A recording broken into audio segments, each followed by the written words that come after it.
Après 40 jours de course, la tête de la flotte commence à voir le bout de l'océan Indien. Les premiers naviguent au large du cap Lowen, au sud-ouest de l'Australie. Les bateaux ont mis la vitesse supérieure depuis qu'ils ont passé le cap de Bonne-Espérance. Cette semaine, les navigateurs ont enfin rencontré des conditions dignes des mers australes.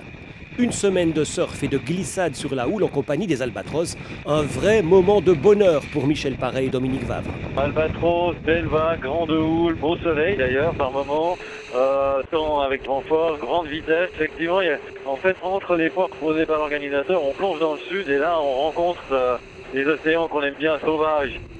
Il y a 30 nœuds de vent, la mer est croisée, elle est difficile. On vient de prendre un riz pour soulager un peu le bateau, soulager l'étrave. On le voit au sillage, ça galope. Des moments à la fois exaltants et stressants pour le duo franco-suisse.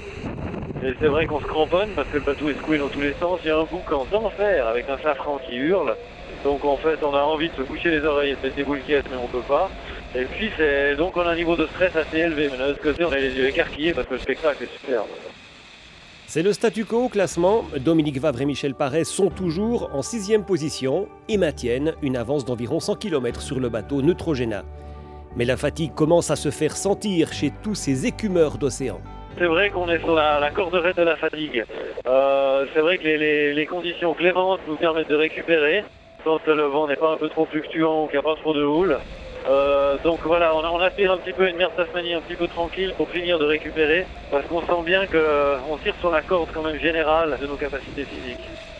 Alors qu'on approche de la mi-course, Jean-Pierre Dick et Loïc Perron caracolent toujours en tête de la flotte.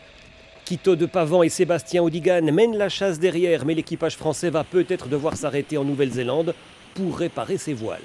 Une décision qui va être difficile à prendre. En attendant, les deux hommes profitent de l'instant présent. Allez, 23, 24 nœuds. Allez, c'est parti.